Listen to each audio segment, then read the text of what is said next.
Good morning anise লাইফস্টাইলে তোমাদের সবাইকে স্বাগত জানাই। আশা করি তোমরা সবাই খুব ভালো আছো, সুস্থ আছো, আর আমিও খুব ভালো আছি।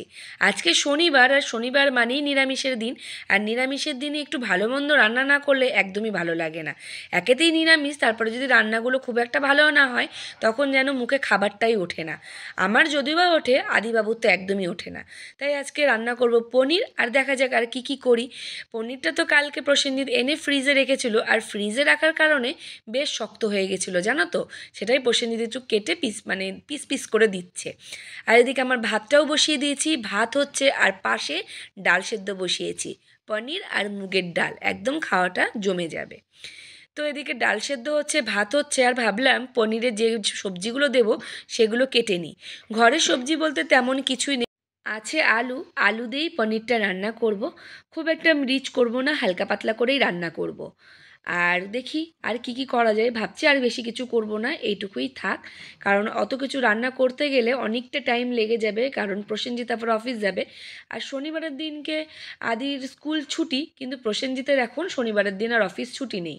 মাসে দুটো শনিবার ছুটি পাবে, কিন্তু যে আগে যেরকম 4টে শনিবারেই ছুটি ছিল, শনিবার মানেই প্রসেনজিতের ছুটির দিন, সেটা এখন একদমই বন্ধ। সপ্তাহে দুটো শনি, মানে মাসে দুটো শনিবারে অফিস যাবে আর দুটো শনিবারে ছুটি। তো তার মধ্যে আমারও ছুটিটা কমে গেল, একটু ধীরে সুস্থে শনিবারের দিনটা একটু অন্যরকমভাবে কাটাতাম। এখন হয়ে গেল আবার সেই যুদ্ধ। তো আর সেটা ভেবে মন খারাপ করে লাভ নেই। তো কড়াইয়ে দিয়ে দিলাম তেল, তেল দিয়ে পাঁচফোড়ন দিলাম। পাঁচফোড়ন দিয়ে তারপরে আলুটাকে ভালো করে ভেজে নিয়ে এর মধ্যে সমস্ত রকম মশলা দিয়ে ভালো করে কষিয়ে নিলাম। যেহেতু পনির নিরামিষই, তাই জন্য আদা, জিরে, ধনে, কাঁচা লঙ্কা আর একটু সামান্য কাশ্মীরি লঙ্কা সমস্ত কিছু একসঙ্গে পেস্ট করে নিয়ে মশলাটাকে ভালো করে কষিয়ে নিলাম আলুর সাথে। তারপরে ভেজে রাখা যে পনিরটা ছিল সেই পনিরটা দিয়ে মশলার সাথে সুন্দর করে কষিয়ে নিচ্ছি। আর পনিরটা ফ্রিজে রাখার কারণে জানো তো এমন হয়েছে, কিছুতেই ভালো করে ভাজতে পারছিলাম না। একদম কড়াইয়ের সঙ্গে লেগে লেগে যাচ্ছিলো, পুড়ে পুড়ে যাচ্ছিলো। তো সেইভাবেই করলাম অনেক কষ্ট করে। আমার কাছে তো একদমই কড়াই পোড়ে না, এই প্রথম জানো তো কড়াইটা আমার অনেকটাই পুড়েছে। তো রান্না তো আমার প্রায় কমপ্লিট, ঝোলও দিয়ে দিয়েছি। এবার আর একটু ফুটিয়ে একটু ঘি গরম মশলা দিয়েই নামিয়ে নেব, তাহলেই হয়ে যাবে আমার পনির। ডালটা তো নেমেই গেছে। প্রসেনজিৎ তো খেয়ে বেরিয়ে গেছে, কিছু কাজ ছিল সেই কাজগুলো এখন সারবো। হাতে অনেকটা টাইম আছে। আর আমি কি করেছি, সকালবেলাতে আমার খাওয়াটা কমপ্লিট হয়ে গেছে, সেটা তোমাদের সঙ্গে শেয়ার করিনি। কারণ খিদে প্রচণ্ড পেয়েছিল, আর তোমরা তো জানো এখন আমি আমার রুটিনটাই চেঞ্জ করে দিয়েছি। আগে খাওয়া দাওয়াটা সেরে নিই, তারপরে সমস্ত কাজ করি। এটা করে না আমি এখন অনেকটা ভালো আছি জানো তো বন্ধুরা। আগে তো প্রচণ্ড অ্যাসিডিটির প্রবলেম হচ্ছিলো, এই অটাইমে খেয়ে খেয়ে শরীরের অবস্থা একদম খারাপের দিকে চলে গেছিলো। এখন একদম, আর যাই হোক সমস্ত কাজকে পিছনে ফেলে রেখে আগে খাওয়াটা সেরে নিই, তারপরে সব কাজ করি। এতে না আমার শরীরটা এখন অনেকটাই ভালো আছে। তো আদি খেলা করছিল, আর ও বলছিল মা ভালো লাগছে না, ভালো লাগছে না। তা ভাবলাম আমার কাজে একটু ওকে নিয়ে নিই, ও আমাকে একটু হেল্প করুক, তাহলে ওরও ভালো লাগবে। হেল্প বলতে এই ফ্রিজের ওপরে যে কৌটো কাটাগুলো ছিল সেগুলোকে দিলাম ওর হাতে হাতে, একটু নামিয়ে রাখলো। এটা আমিই পারতাম, তবু ওকে একটু কাজের মধ্যে ঢোকালাম, তাহলে ওরও একটু মনটা ভালো হবে। কারণ ও সারাদিন বাড়িতে একা একা থাকে, আর আমিও সারাদিন বাড়িতে একা একা থাকি। শনিবারের দিনটা তো প্রসেনজিৎকে আদি তো পেতোই, কিন্তু এখন তো ও আর বাবাকে পাবে না, ওরও মনটা ভালো লাগছে না, বাবা অফিস চলে গেল। তো কিছু তো করার নেই, কাজ তো করতেই হবে। আর এই এই কাজটার উপরেই আমাদের ভবিষ্যৎটা দাঁড়িয়ে আছে, তাই না? তো এটাই ছেলেদের জীবন। আমরা মেয়েরা যদিও বা বাড়িতে থাকতে পারি, ছেলেদের মানে চাইলেও ওরা পারে না ফ্যামিলির সঙ্গে সম্পূর্ণভাবে টাইম দিতে। ওদের জীবনটা আরোই যেন কঠিন। তো ওদের ইচ্ছা থাকলেও উপায় থাকে না, ওদের যদি কষ্ট হয় সেটাও প্রকাশ্যে বলতে পারে না। সারাদিনই বাড়ির বাইরে কেটে যায়, আবার রাত্রেবেলা একটু রেস্ট নিয়ে আবার পরের দিন সকালবেলা বাড়ির বাইরে। পরিবারের সঙ্গে একটু আনন্দে থাকবে, হই হুল্লোড় করবে, সেটাও করতে পারে না। তাই না বলো বন্ধুরা? এটাই হচ্ছে ছেলেদের জীবন।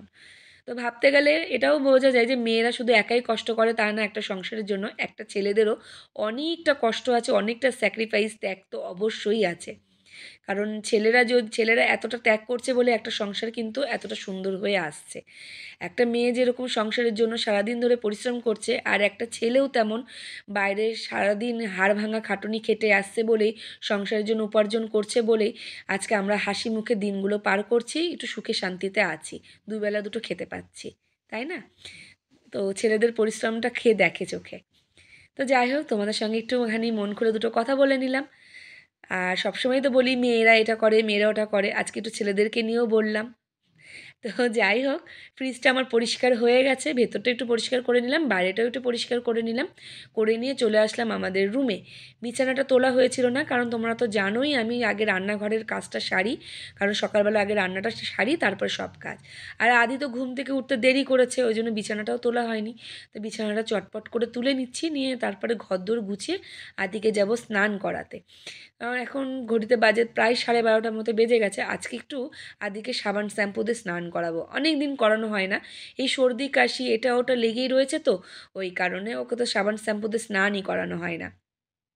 তো ভাবছি আজকে অনেক দিন পরে একটু সাবান শ্যাম্পু দিয়ে স্নান করাবো। আদি তো সকালে খাওয়া হয়েই গেছে, ওকে ওকে আগে খাইয়ে নিয়েছি। প্রসেনজিৎ যখন খাচ্ছিল তখন ওকে খাইয়ে নিয়েছিলাম, তারপরে আমি খেয়েছি। তাই ওদিক থেকে একটু নিশ্চিন্ত যে ওরও খাওয়া হয়ে গেছে, আমারও খাওয়া হয়ে গেছে, এবার ধীরে সুস্থে কাজগুলো সারি। সংসারে কাজ করতে গেলেই অনেক কাজ, আর কাজ না করলে কিছুই না, তাই না? এই দুদিন ধরে সেরকমভাবে ঘরদোরগুলো কিছু গোছাচ্ছিলাম না বলে ভেবেছিলাম কাজ হয়তো তেমন কিছু নেই। আর আজকে যখন শুরু করেছি কাজগুলো, তখন বুঝতে পারছি অনেক কাজ পড়ে আছে, অনেক কাজ ফেলনা পড়ে আছে, সেই কাজগুলো এবার সারতেই হবে। তো জানালাগুলোও খুলে দিলাম, বাইরে প্রচণ্ড ঠান্ডা হাওয়া দিচ্ছে, তবুও খুলে দিলাম, কারণ ঘরটা কেমন যেন একটা মানে হয়ে আছে। আর সকালের দিকে একটু জানলা না খুলে দিলে, বাইরে হাওয়া বাতাস না ঢোকালেও না ভালো লাগে না, ঘরটা যেন কেমন গুমোট গুমোট হয়ে থাকে, তাই না? তো আমার বিছানা তোলাও হয়ে গেছে, আর এদিকে শোকেসটাকে একটু ভালো করে মুছে নিচ্ছি, অনেক দিন মোছা হয় না, গোছানো হয় না। শোকেসের ভেতরটা তো বড্ড অগোছালো হয়ে রয়েছে, সেটা তো এখন হাত দেওয়াই যাবে না, কারণ ওটা হাত দিতে গেলে প্রায় ঘন্টা দেড়েকের উপরে আমার টাইম লাগবে। তো সেই কারণে ভাবছি যে একদম আদির এক্সাম শেষ হয়ে গেলে, যখন হাতে অনেকটা টাইম থাকবে, তখন একদম শোকেসের ভেতরটা গোছাবো। আর একটা নতুন শোকেস কেনার ইচ্ছাও আছে, দেখা যাক হয় কি না। তারপর দেয়াল আলমারিটা ভালো করে গুছিয়ে নিলাম যতটা পারলাম। আর দেখো ওষুধের শিশিগুলো আমি যতই ফেলি ততই আমার ভরে, এত ওষুধ কিনতে হয়। আমার তো এই দেয়াল আলমারির সেকেন্ড তাকে পুরো ওষুধে ভরা, ঠাসা ওষুধ আদির আর আমার। তো এটাকেও ভালো করে মুছে নিচ্ছি, তাড়াতাড়ি করছি, আদিকে স্নান করাতে হবে, অনেকটা বেলা হয়ে গেছে। আবার এই কাজগুলো ফেলে রাখতেও ইচ্ছা করছে না। তো একটু জল গরম করতে দিয়েছি, আর এইগুলো কাজ করতে করতে জলটাও গরম হয়ে যাবে, সেই ফাঁকে কাজগুলোও আমার হয়ে যাবে। তো কুলারের ওপর তো আর এই তো গরম চলে আসছে, কুলারের ওপর আর জিনিস রাখা যাবে না, যতদিন রাখা গেল গেল। তো কুলারের ওপরটা ভালো করে গুছিয়ে নিচ্ছি। আদির অনেক বই খাতা এইগুলো তো পুরো ছিটিয়ে ছুটিয়ে আছে, ওগুলো ভালো করে গোছালাম। বলছি না, আমার একটা আলমারির খুব প্রয়োজন, মানে জিনিসপত্র বড্ড অগোছালো হয়ে রয়েছে, জানো তো? বিশেষ করে আদি জিনিসগুলো খুব অগোছালো হয়ে রয়েছে, ওই কারণে না খুব তাড়াতাড়ি একটা আলমারি আমাকে কিনতেই হবে। তো দেখা যাক প্রসেনজিৎ কবে কিনে দেয়, এই অনেক রিকোয়েস্ট করেই কিনতে হবে, কারণ ও সহজে না কোনো কিছুই কিনতে চায় না, জানো তো? মানে ওকে অনেক বলতে হয়। স্নান টান সেরে একবারে চলে আসলাম। তো আদিকে তো স্নান করানো হয়েই গেছে, আমিও স্নান করে নিলাম। আজকে একটু শ্যাম্পু করেছি, কারণ ধুলো টুলো ধরেছি তো, আর আমার একটু অ্যালার্জি মতো আছে, ভাবলাম একটু শ্যাম্পু করে নিই। শনিবারের দিনকে আমি শ্যাম্পু খুব একটা করি না, কিন্তু আজকে বাধ্য হয়েই করলাম, কারণ একটু শ্যাম্পু করতেও হতো, অনেক দিন শ্যাম্পু করা হচ্ছে না, আর প্রচণ্ড মাথায় ড্যান্ড্রাফ হচ্ছে। আর গত বছর তো আমলকিটা এটা ওটা দিয়েছি চুলের জন্য, আর এবার টাইমও পাচ্ছি না, আর যা পরিমাণ ঠান্ডা পড়েছে ইচ্ছাও করছে না, তাই জন্য না প্রচণ্ড ড্যান্ড্রাফ হয়েছে মাথায়, জানো তো? অনেকটা বেলা হয়ে গেছে, প্রায় 3টে মতো বেজে গেছে, আর আমার স্নান করতে অনেকটা দেরি হয়ে গেছে। এবার আদিকে না আমি স্নান করতে যাওয়ার আগে আপেল কেটে দিয়েছিলাম, যে আপেলটা খাক, সেই ফাঁকে আমি স্নানটা সেরে আসি। এবার ওকে দুটো খাওয়াবো, খাইয়ে নিয়ে তারপরে রেস্ট নেব। সারাদিন মানে এত কাজকর্মে ব্যস্ত ছিলাম, কীভাবে যে সময়টা পার হয়ে গেল বুঝতেও পারলাম না। আর যখন কাজকর্ম তেমন থাকে না, তখন কিছুতেই সময় পার হয় না। আর এই এত বড় বাড়িতে আমি একা থাকি, এত কষ্ট হয় মাঝে মাঝে, দমটা যেন পুরো আটকে যায়, মনে হয় যেন আমাকে কে যেন খাঁচার মধ্যে একদম বন্দি করে রেখে দিয়েছে। ওই পাখিগুলো যেরকম থাকে না খাঁচায় বন্দি, ওই রকম। প্রসেনজিতের উপর মাঝে মাঝে রাগও করি, বলি হ্যাঁ ভালোই তো আছো, দিব্যি আছো, অফিস যাচ্ছ, 10টা মানুষের সঙ্গে মিশছো, আর আমার জীবনটা কীরকম।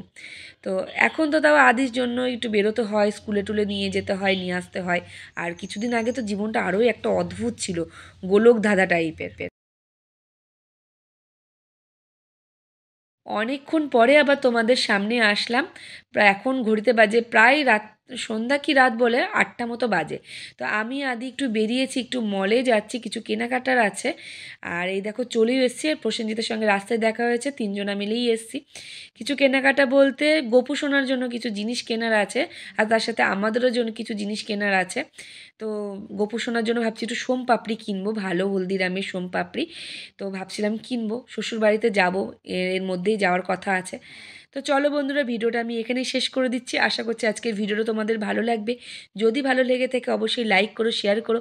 আর যারা যারা এখনও সাবস্ক্রাইব করনি প্লিজ সাবস্ক্রাইব করে পাশে থেকো, আমাকে এগিয়ে যেতে সাহায্য করো। আজকের মতো এটুকুই। Tata, bye, good night. আর এই দেখো আদিবাবু একভাবে চলছে, কোনটা নেবে কোনটা ছাড়বে, এই রকম ব্যাপার। মলে আসলে তো আদি এটাই করে, জানো না, মানে কোনটা নেবে আর কোনটা ছাড়বে এই রকম পরিস্থিতি। আমিও দেখছি কি কি নেব না নেব। আসলাম গোপু সোনার জন্য আর হয়ে গেল সবার জন্য, তাই না? চলো, তাহলে আজকের মতো এটুকুই, বাই।